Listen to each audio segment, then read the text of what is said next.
some comments, and then we'll go to questions. Okay, so just to recap the last ball game quickly, after watching the tape, I was really proud of our guys in a couple areas. One was our ability to play complementary football. You think about, we get a stop, we get a big punt return, 2 plays later, touchdown. We're in the low red, 4th down, Jalen Ford gets an interception. Didn't love him bringing it out, but we get the ball on the 5, and then the offense goes 95 yards for a touchdown. We muff a punt, sudden change. Our defense is able to take the field, put the fire out, and not give momentum back to them. So from a complementary football standpoint, I think that really stood out to me. I think an area where we need to improve, I think we can be much better on special teams. I know it wasn't glaring outside of, we see the 2 muff punts, but it was other things beyond that. And we've got a very high standard here on special teams, so that'll be a point of emphasis of ours this week to make sure we get back to playing the standard on special teams that we're capable of. Just some things I'm proud of the guys now through 4 games. We're one of the least penalized teams in the country right now. We're playing really disciplined football.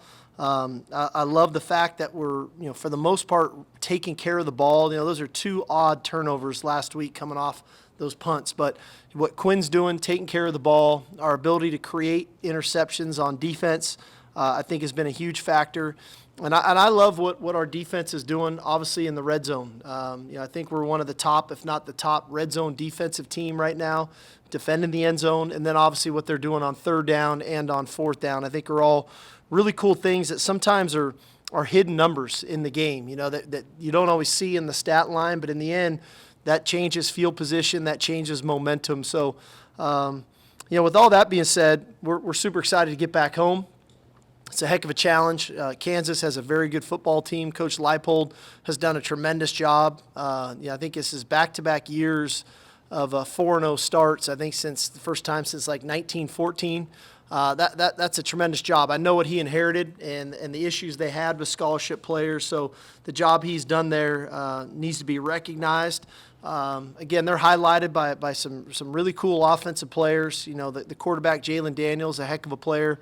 We saw him firsthand in his first start here a couple years ago, so we know what he's capable of. Devin Neal's a heck of a runner. They got some really good ball hawks in the secondary, Kobe Bryant, Logan. So we got our work cut out for us. This is a veteran team. They've been in their system now for 2 and 3 years. A lot of older players, and so we know they're going to come ready to play. We got to make sure that we do our part to get ourselves ready to play. We recognize it's going to be hot Saturday. The heat index will be triple digits. It's going to be a 2:30 game, so we got to rely on our conditioning. And then obviously we're looking forward to getting back with our fans. Should be a great environment at DKR, and looking forward to that opportunity as well. Thanks, Coach. We'll go ahead and start on the left over here with Danny. Steve, not to give away too many trade secrets, but how do you prepare for Jalen Daniels? Is this a Sabian Red week at practice, or how do you guys prepare for him? Well, I think it's multiple. The thing that he does is he's a real dual threat. I think the natural thing is we think about the runs that he has for explosive plays, but he throws the ball all over the place, and they've got great schemes and concepts.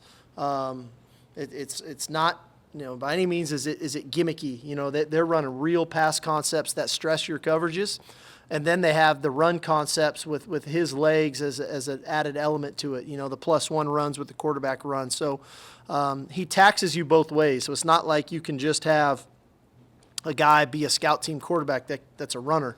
You have to have the ability to throw it to give the defense a realistic look about what they're going to be going up against.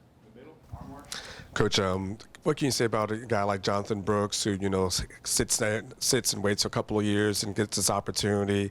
What has he been able to do for you this season, and has he kind of earned the right to be that number 1 back going forward? Well, I think this for Jonathan. I think he got a great experience his first 2 years here. Playing with Bijan and Roshan in 1, the type of teammates that they were. 2, the leadership they provided. 3, the work ethic that they played with. And then 4, the skill set, right? I mean, some of the little nuances that they do when they play. And before we even got into the season, Jonathan this year was on our leadership committee because he does things the right way. He's got great demeanor about him. He's a worker. He's a very reliable young man. And in the end, as the season got into the season, we felt like Cedric had earned the opportunity to be the first back out. Things have shifted some. Now Jonathan has been the first guy out here for a couple weeks, and he's playing really good football for us. I mean, I thought he set the tone the other night with that long touchdown run, and I think he surprised a lot of people. I think on our guns, he was just under 22 miles an hour, so he's got more juice in there that maybe we give him credit for. But we definitely know we need Cedric back 100% as well, and I think he's close to it. It was good to see him play and get his first touchdown the other night. But that combination of those two guys, as we work our way through the season, we'll feel it out as we go. But Jonathan has definitely earned the opportunity to get a bulk of carries. He's doing it at a high level, and now we just got to keep him mastering the total package of the complete game. But he's been a threat in the pass game, catching the ball out of the backfield. He's ran the ball well, so we're definitely lucky to have him. Over here on your left, Thomas. Hey, Coach, you mentioned the special teams. Do you consider a change in return men? No. And what do you do to tweak special teams preparation this week based on what happened? But there's nothing for us to tweak. I felt like the biggest thing for us is, and we showed the guys this morning, there was nothing that happened in that game that we weren't prepared for. But for some reason, when we got into the game, we had players not doing what we had exactly practiced, Monday, Tuesday, Wednesday, Thursday, and Friday for that matter. And so we've got to get back to the same focus that we've touched on offense and defense, we've got to play with on special teams. And a lot of times we have some younger players out there, and it's them trusting their training. If I'm supposed to be blocking the right guard on punt return, I got to block the right guard, because if I don't, now he's free running down the field. Now he's in the face of the returner, and now maybe that's part of the reason we didn't catch the ball. So everybody's got a responsibility that they need to do, and you earn the right to be on that team. But the same way you earned your way on, you can earn your way off if we don't fix the issues that we have and carry over practice to the game. So we just got to trust our training and then apply it on game day. Stay over here, Kurt. Steve, what impresses you the most about how Lance has built this program in short time? And is it a little bit easier now, not a blue blood because of the transfer portal? Well, I think what's impressed me is, they're kind of similar to us in some degree in that, you're in year 3, and as I've touched on, we have players in our program that we inherited that stuck to and didn't decide to go in the portal and have become really good players for us, and I think have become really good players for them too, and so they become catalysts for you. I think they've done a good job utilizing the transfer portal. Like if you look at their defensive front right now, their front 4, which is really about a front 10, they rotate a lot of guys. They're all transfers. And so in this day and age of the portal, you're able to fill those voids and those needs that you may have on your roster. And I think they've done a nice job of that. And then I think they've done a really good job of implementing their schemes on both sides of the ball. They haven't said after year 1 when things weren't perfect for them, scrap that and we're going to go to a whole nother offense or a whole nother defense. They've stayed true to who they were as coaches, and now they've got veterans that really understand the nuances of their scheme, and they play like it. So a lot of credit to them. As I say, I think very similar to us. I think they held true to who they were. They raised the players in the program and the culture that they have, and then they utilize the portal to fill the needs that they have. I think after the game Saturday, you talked about how there were players who lost at Baylor in 2021 and that could celebrate the win in 2023. Do you use a similar message this week, considering what happened last time you played Kansas here? Do you try to stay positive with this team on a different I think way? this much. I kind of referenced it to the team this morning. We've come a long way as a program, and in a lot of phases. Schematically, the roster, the culture. The environment at DKR, we don't have to go backwards. We're going to keep forging forward, and we've got a lot of goals that we're trying to obtain this year, and we're trying to reach.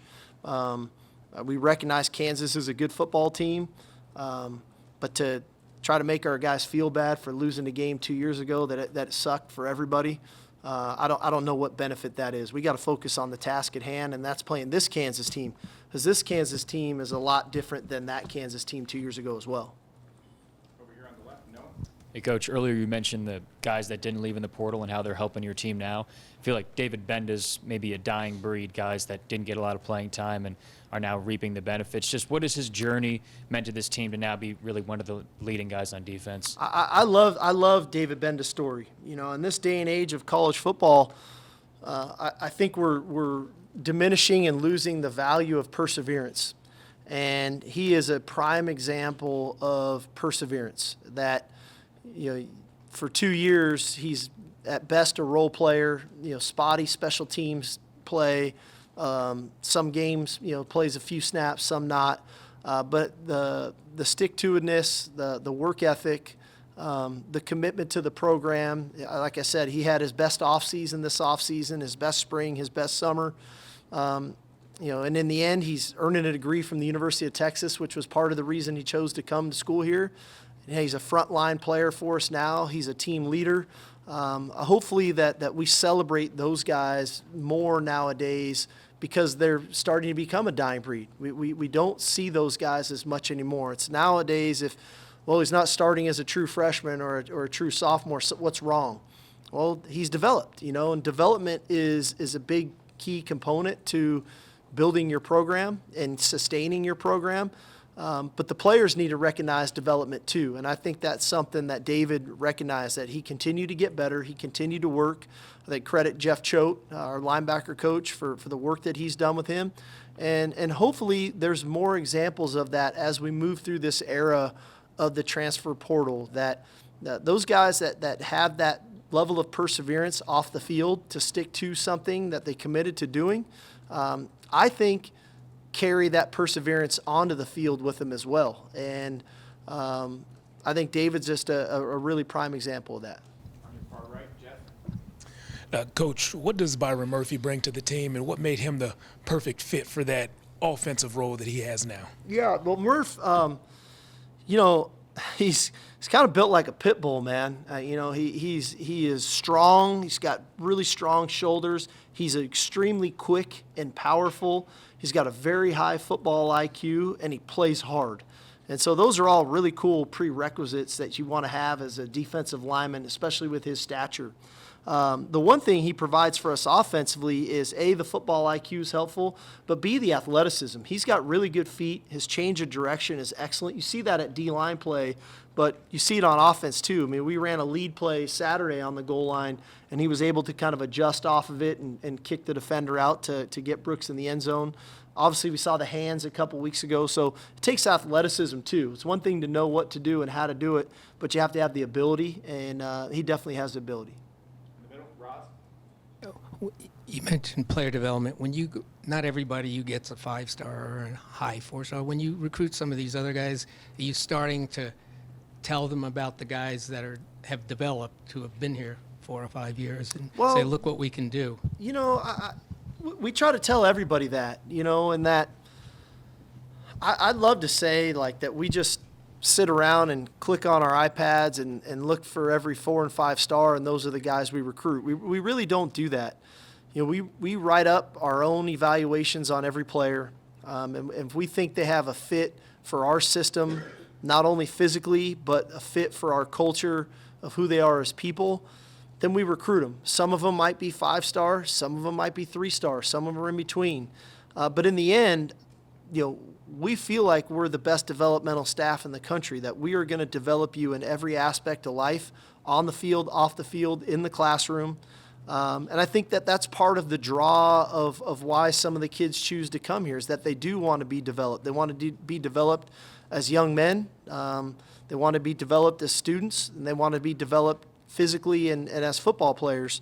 And so I think the majority of the guys that do come into our program recognize that's what they're getting when they come here. And so, you know, you can look to an Anthony Hill or a Jonte Cook, or you can look to a Trevor Gooseby, who's a young left tackle for us right now. I think they're all here because they know they're going to get developed in all 3 phases of their life. On your far left, Cedric.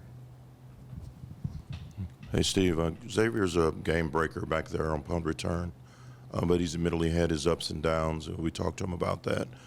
Where do you gauge his confidence level as a return man, and what areas does he need to improve to I think be his complete? confidence is extremely high right now as a return man. You know, this has been back-to-back weeks where he's a shoelace tackle away from taking it the distance. I think he's really committed to understanding the schemes that we're running and how to set up some of the blocks and what's happening there. You know, the reality of it is there's going to be some physical human error involved, like the drop punt the other day. I'm not trying to make an excuse for the guy. It was a tough kick. The wind was blowing. It was kind of a knuckleball, sidewinding kick, and he never got his feet underneath him. So we go right back to the fundamentals with him. You gotta get your feet back underneath you. You got to center the ball, and then catch it so that you can get vertical. He struggled on that return to get his feet underneath him, and I think that was just a byproduct of he just couldn't quite gauge that ball. But I think he's got great confidence, and not only as a returner, I just feel like he's playing the game with the utmost confidence at receiver. We're doing a lot with him, and I'm going to continue to point this out. He's blocking at an extremely high level right now on the perimeter, which I don't think we could have said that about him his freshman or sophomore year, but he's taken his game to another level.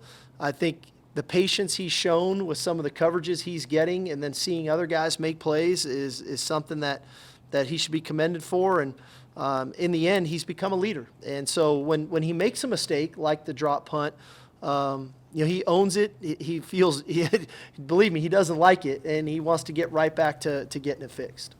In the middle, Chip. Steve, can you talk about your rotation at safety and if Catalan's on a bit of a pitch count and what it means to have Sweat and Murphy together in terms of your run defense? Yeah. No, Catalan's not on a pitch count. You know, we rotate our guys predicated on, like I said, I think we're 5 deep at that position, and we're extremely fortunate. And I think that not only serves us well short-term in-game, I think it serves us well long-term throughout a grueling season. We've got some really veteran players. We've got some young players. I thought Derek Williams had his best game Saturday, playing at a high level, a lot of confidence in covering people. So the game sometimes and the style of game dictate kind of who plays more, when, and how. But we're fortunate at that position. I think Sweat and Murphy are critical.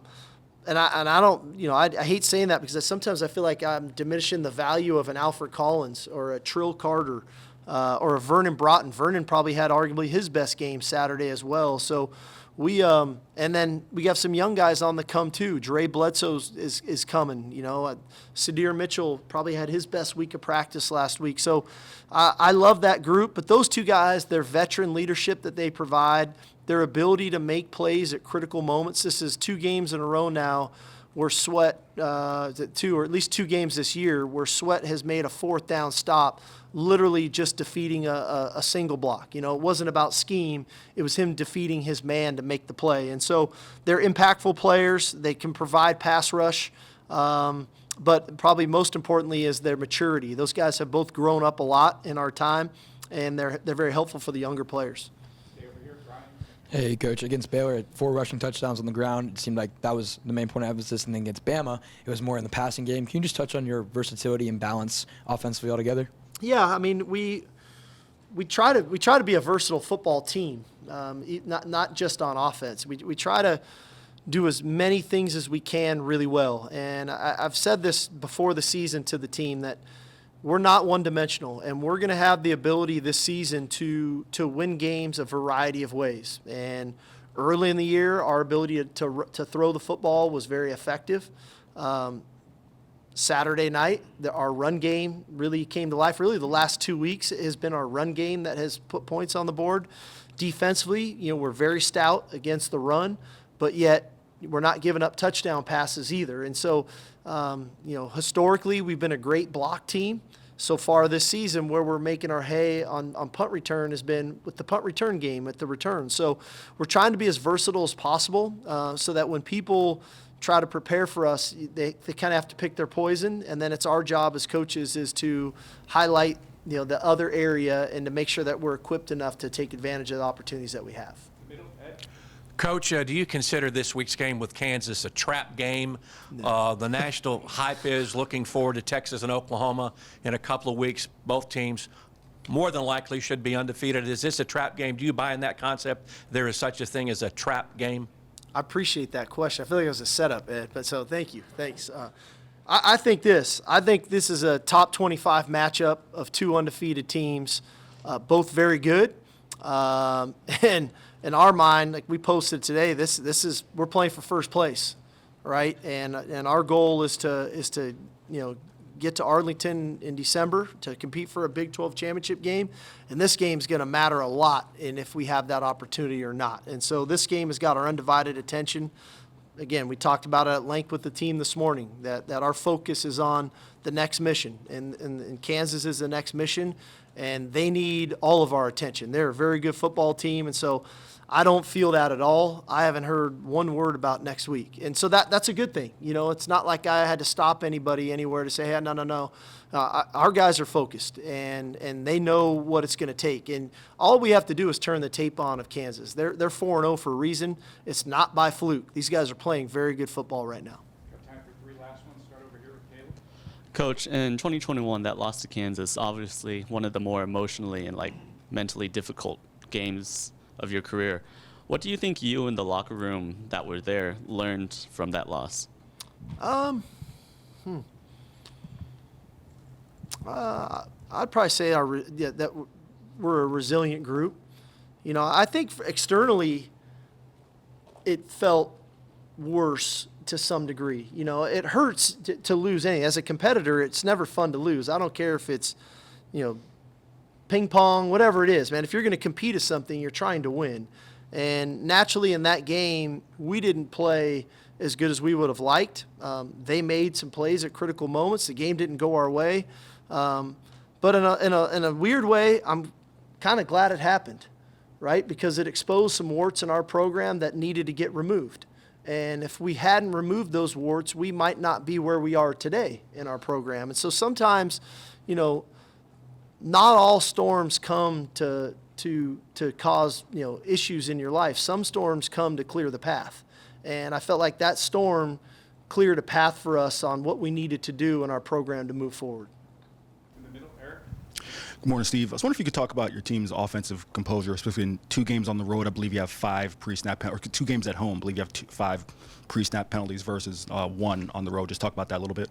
Yeah, and really the one on the road was at the end of the game. That was really disappointing. Well, I think that goes back to mental intensity. I think that goes back to focus. You're going on the road, and we talk so much about, hey, we're going to shift, we're going to motion, we're going to do the things that we do. Pre-snap focus is really important, and poise and composure is really important.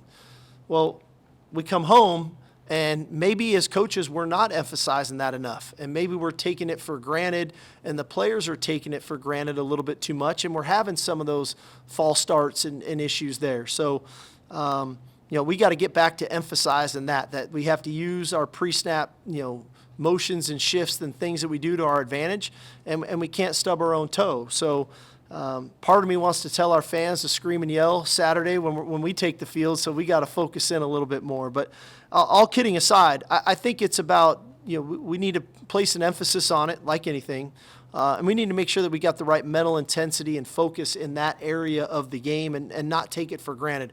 Oh, we're at home, I can't flinch. No, we've got to focus in and trust our cadence and what we're doing. Last one on the far left over here, Leah. Coach, it seems like Quinn had a good game against Baylor with a plethora of different kinds of passes. I mean, what are you looking for from him this week and, playing again at home? Well, I think one, trust in his preparation. Quinn works really hard throughout the week to get prepared for a ball game. And then when the game comes, trusting that preparation so that he can play loose, free, and confident. I always feel like with Quinn, he's at his best when he's a little bit more loose, a little bit more confident. I don't want him to work playing quarterback. I want him to play quarterback and enjoy playing and have fun. And he's allowed to do that when you put the work in. And it's okay to go play free. And that's how I want our entire team to be. That's when we're at our best. That when we're confident in the prep that we put in, and then we can go cut it loose and have fun playing the game that we prepared to go play. And Quinn's no different than the rest of the guys on the team. Thanks, Coach. Alrighty, y'all. Thank you.